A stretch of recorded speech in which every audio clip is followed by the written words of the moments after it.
Protests in China against the government's strict COVID measures there have intensified, with some people publicly venting their anger at leaders of the Communist Party. Thousands of protesters took to the streets of Shanghai, calling for President Xi Jinping to step down. The BBC saw people being bundled into police cars. These images are from Beijing, where students gathered at the elite Tsinghua University, and there hundreds called for democracy, rule of law and freedom of expression. Students also demonstrated at the University of Nanjing. Well, the protests began after a deadly fire in the western city of Urumqi. Young Chinese are criticizing their nation's strict zero-COVID policy and even calling for Xi Jinping, the country's top leader, to resign. China hadn't experienced it since 1989, when the pro-Communist Party government ruthlessly suppressed pro-democracy protesters, who were primarily university students. Regardless of what transpires in the coming days and weeks, the youthful protesters posed a fresh threat to Mr. Xi's administration, who has eliminated all of his political rivals and silenced any voice that threatens his authority. 1 billion people in China have been forced to endure 3 years of mass COVID testing and lockdowns, stretching their patience to the breaking point. How much longer must the nation endure Xi Jinping's zero-COVID policy? A weary nation has been questioning as thousands marched to city streets to protest against COVID restrictions. The Communist Party, CCP, must now navigate increasing rage and an ingrained dread of COVID as the nation navigates its way out of the pandemic.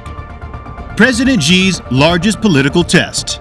The unidentified protester claimed that the environment during the demonstration promoted discussion of forbidden subjects like the 1989 Tiananmen Square massacre, in which the Communist Party in power had instructed troops to fire on pro-democracy student demonstrators. Others demanded an official apology for the fatalities caused by the fire in Urumqi, Xinjiang. One native Xinjiang resident of the Uyghur ethnic group, who has been the focus of a widespread security crackdown, related his experiences with prejudice and police violence. The fact that protests occurred concurrently in key major cities must also upset Mr. Xi. Along with the provincial capitals of Shanghai, Guangzhou, Wuhan, Nanjing, Lanzhou, Urumqi, and Chengdu, protests also erupted in the nation's capital, Beijing. Despite the fact that there are far more protesters and cities who participated in 1989, the demonstrations had a much wider geographic scope that year. Lockdowns are becoming less socially acceptable, and a string of incidents directly connected to China's zero-COVID policy has stoked the public's ire. The most recent incident occurred on November 24th in Urumqi, the capital of Xinjiang province, where a building fire claimed the lives of at least 10 individuals. Throughout social media posts, it was claimed that the obstacles and grills erected to restrict traffic had impeded access for firemen and rescue efforts, leading to demonstrations in the city. As these grills were being erected on apartment building doors, stories of conflicts between the police and locals in various places of China suggested that low-level resistance to the harsh limits imposed by the COVID combat strategy was growing. The slogans that they recalled chanting were all over the place, illustrating the wide frustration with their lives. End the lockdown. Freedom of speech. Give back my movies. In Shanghai, which endured a disastrous lockdown in the spring, during which residents battled to obtain supplies and medications and were forcibly hauled into centralized quarantine, hundreds of protesters gathered late on Saturday. One group of demonstrators carried candles, flowers, and signs in memory of those who perished in the fire to a roadway bearing the name of the city in far western China where the fire occurred. Another demonstrator who insisted on being anonymous claimed to be more active, yelling slogans and singing the national anthem. The following slogans could be heard clearly in a demonstration video. Xi Jinping, resign now, CCP. Step aside. As chairman of the ruling Chinese Communist Party, Xi is perhaps China's most powerful leader since Mao Zedong. Some predict that he may try to hold on to power indefinitely. Students sang the socialist anthem, the International, and screamed freedom of speech. In addition to offering to host a school-wide debate, the Deputy Communist Party secretary of the school showed up at the demonstration. A traffic accident in September brought some of the unfavorable characteristics of the COVID curbs to light. A bus carrying passengers to a quarantine city from Guiyang, the capital of the Guizhou province, overturned, killing nearly 30 people. The fact that the trip had been planned in the middle of the night raised questions about its purposes. Was it being done covertly to reduce the number of cases in the provincial capital? In the past, when conditions in some areas deteriorated, the Beijing leadership frequently sent out top observers to perform inspections. Were the provincial officials bussing people out to satisfy internal targets for community spread set by the Beijing leadership, given that the incident occurred before the 20th Party Congress? In addition, it is known that putting people on lockdown or sequestering them for extended periods of time has negative effects on their mental health.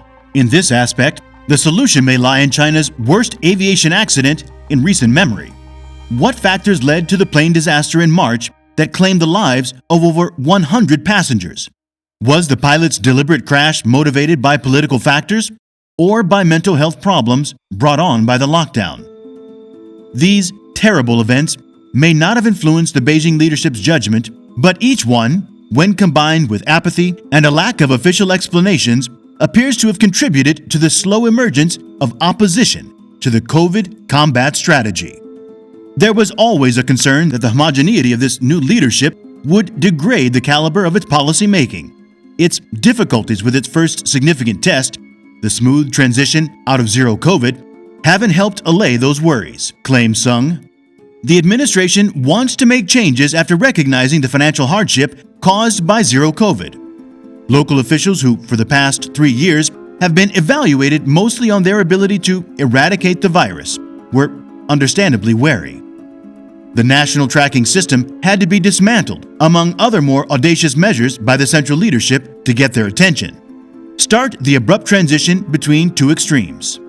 China is currently torn between Xi's two festering paranoias, fear of the populace and fear of internal party challenges.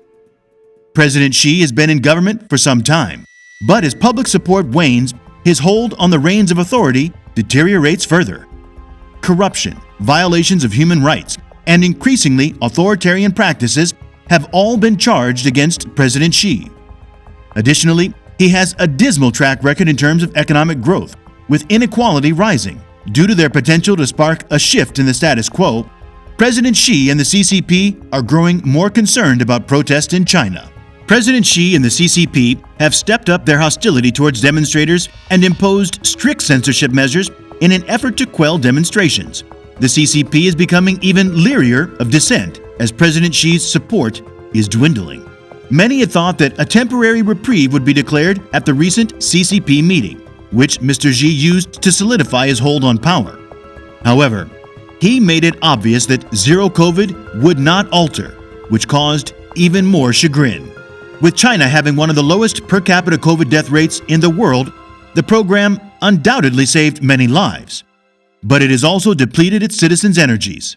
COVID prohibitions have turned into a uniting experience that has stoked resentment across China, from large cities to remote areas like Xinjiang and Tibet. Could the government dismantle zero COVID if it listened to the protesters?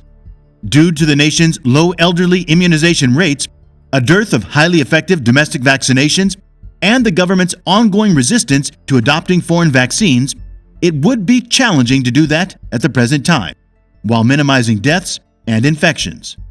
Officials worry that the number of COVID deaths would spiral out of control and spark social unrest is part of the issue. There is still a persistent dearth of effective vaccines, as well as the Chinese people's ongoing fear of the COVID virus, which they have been conditioned to fear for the past 3 years by the government. Recently, there have been rumors that residents of the city of Xizhuang and the Foxconn plant complex in Zhengzhou will be used as guinea pigs to test the effects of allowing COVID to spread unchecked. This caused significant concern in both locations and even spurred workers in Zhengzhou to launch a mass breakout. For some people, anger has now taken the place of this fear. In recent protests, demonstrators have gathered in massive crowd gatherings, with some stubbornly pulling off their masks as they demand an end to restrictions and freedom. It's unclear exactly when and how that will occur. It is now very challenging to untie the COVID Gordian knot that Mr. Xi and the Chinese Communist Party have fashioned. Nobody can predict whether the protests will mark a turning point in history or merely a footnote. Although some pro-government social media bloggers blamed foreign powers, the official state media has remained silent. In an effort to frighten demonstrators, the police have increased their visibility on the streets and contacted or visited protesters. Let us know what are your thoughts on this topic, and like and subscribe for more interesting topics. Thank you for watching.